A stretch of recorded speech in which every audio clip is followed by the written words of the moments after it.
Feliz sábado, espero que estejam todos bem. Vamos então para o resumo da lição número 3 do livro de Josué. Nós estamos nesse trimestre estudando. E nós estamos estudando nessa semana o capítulo 3 e o capítulo 4. Mas antes, só lembrando um pouco então de como é que nós estamos até agora no livro. Se você lembrar um pouco no capítulo 1, a gente estava vendo que Josué então ele é chamado por Deus. Já tinha sido isso antes mesmo, no Pentateuco, já estava no final de Deuteronômio. Já é indicado ele, mas agora realmente Deus fala diretamente a Josué, dando as instruções para ele guiar o povo para frente. E no capítulo 1 já Josué começa, bora galera, já se preparem que a gente vai atravessar o Jordão. E depois ainda ele vai falar um trecho lá com as tribos que ficariam do lado de cá do Jordão, antes de irem, que ele já tinha feito essa promessa, né? E eles também tinham feito a promessa de que iriam. Então Josué só reafirma que mesmo eles tendo ficado com a terra de um lado do Jordão, eles teriam que atravessar para ajudar os outros povos, as outras tribos a conquistarem suas terras. No capítulo 2 a gente discutiu na semana passada sobre Raabe, sobre Jericó, os dois espias. E agora a gente retorna então na história como se tivesse parado no final do capítulo 1 em que Josué tinha falado, galera, se preparem que agora a gente vai atravessar. Então o capítulo 3 e o 4 são esses momentos da travessia. Eu queria começar pensando um pouco com vocês. Será, agora pensa sinceramente, pensa que você é do povo de Israel nesse momento. Você acredita que Deus ia abrir o Rio Jordão? Talvez a questão mais óbvia seria, nossa, mas não parece meio óbvio que sim? Já que Deus falou, já que estavam acontecendo todos os milagres acontecendo ao mesmo tempo. E eu te pergunto, será que isso ainda é garantia de que isso seria óbvio? E que Deus estaria com eles? Do ponto de vista divino, sim. Mas do ponto de vista humano, se você for pensar que os 12 espias tinham visto o próprio Deus de Israel vencendo os egípcios no Mar Vermelho, feito todos os milagres que eles viram até aquele momento, isso não foi o suficiente para eles darem um relatório positivo de que eles conquistariam a terra? Se você ver depois, no livro de Juízes, que essa mesma geração, que nessa lição dessa semana está construindo um memorial falando que Deus é bom e que Deus vai ajudar eles a conquistarem a terra, uma geração depois já é o suficiente para eles se esquecerem de Deus? Será que isso é tão óbvio? E vamos trazer um pouco lá para os tempos de Jesus, que Jesus ressuscita Lázaro, e a reação dos fariseus é querer matar Jesus e Lázaro. Então a questão é que às vezes a gente associa o fato de milagres serem uma consolidação da fé óbvia, e por conta de você ver um milagre, você tem certeza que você tem fé. Isso não necessariamente é verdade. E a gente vê exatamente isso ao longo do povo de Israel. Então, apesar de ser óbvio, nós sabemos a história, e eles de fato, naquele momento, acreditarem que iria dar certo, não era tão óbvio assim.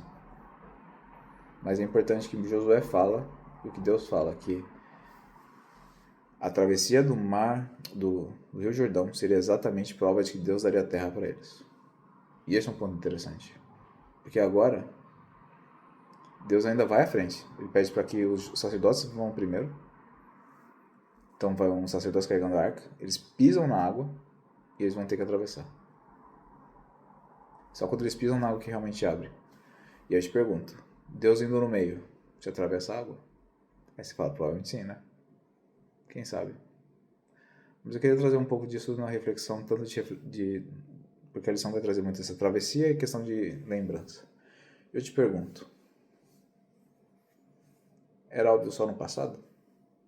Se você considera que foi só óbvio no passado? Então por que a gente fraqueja hoje? Sendo que a gente sabe exatamente tudo que aconteceu no passado. E aí talvez você responda, porque hoje em dia é um pouco diferente, né? Os tempos mudaram, Deus não atua tanto assim. E essa desculpa não serviria para qualquer momento bíblico? Exatamente, nesse caso. Porque o Mar Vermelho abriu 40 anos antes. Será que Deus abriria agora um rio? Será que agora ele faria? Ah, mas ele está fazendo várias coisas ao redor, né? Então continuavam tendo maná, continuavam tendo a nuvem, a coluna de fogo e tal. Não, então... Se a gente olha para hoje, a gente ouve toda semana um informativo mundial das missões. A gente tem um Provai Vede. Se você conversar um pouco com os irmãos da sua própria fé, da sua escola, de sabatina, da sua igreja e tudo mais, você vai perceber que também As pessoas relatam milagres. Os tempos são tão diferentes assim.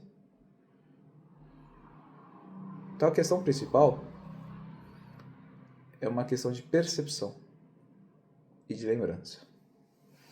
E eu vou te dar um exemplo. Se eu falar hoje que eu sou uma pessoa muito abençoada, e eu começar a elencar tudo que eu sou abençoado, e eu me considero, tá, de fato, uma pessoa muito abençoada, mas de duas uma.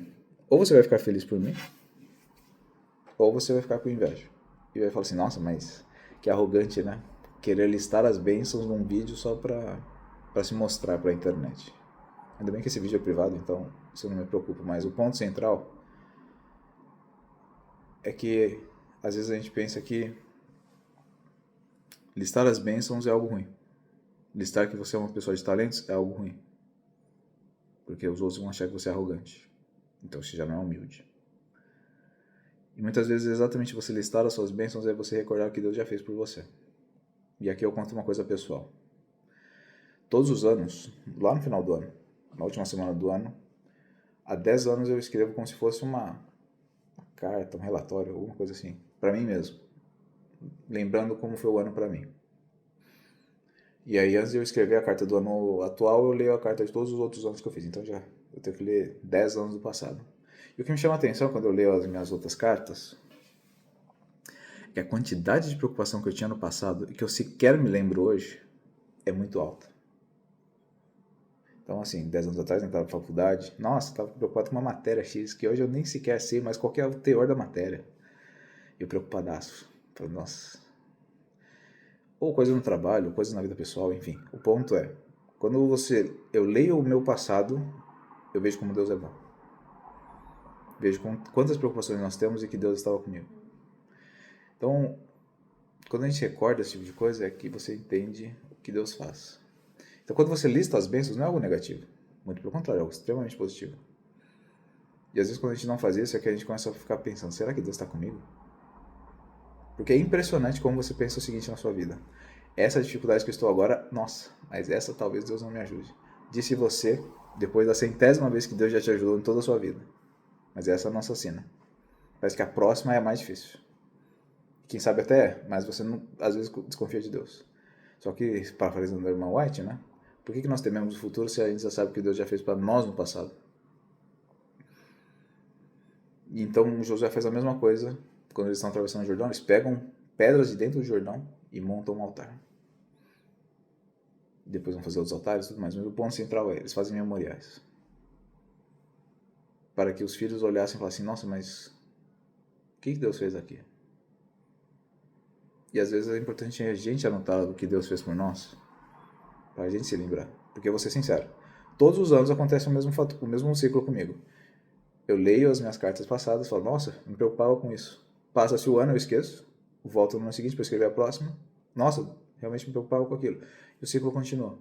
É gostoso de saber que Deus estava comigo, mas é impressionante como às vezes a gente esquece fácil de preocupações que eram grandes para nós e que hoje já são totalmente relevantes. Mas é importante a gente sempre ter essa noção de como Deus fez no passado e continuar contando as bênçãos hoje. E como diz o hino, né? Conta as bênçãos, hás de ver surpreso o quanto Deus já fez. Então, minha sugestão para terminar esse vídeo é que você realmente também ache um método de como contar suas bênçãos com Deus. Pode ser anotando diariamente, depois de uma semana, depois de um mês, você olha de volta. Quer seja esse como estou fazendo, que é realmente um relatório anual. Mas, de alguma forma, tente anotar quais são as suas preocupações do presente. Porque é impressionante como você vai ver no futuro como que Deus é bom. Espero que você tenha um ótimo sábado na companhia de seus amigos da Escola Sabatina e um grande abraço. Tchau, tchau.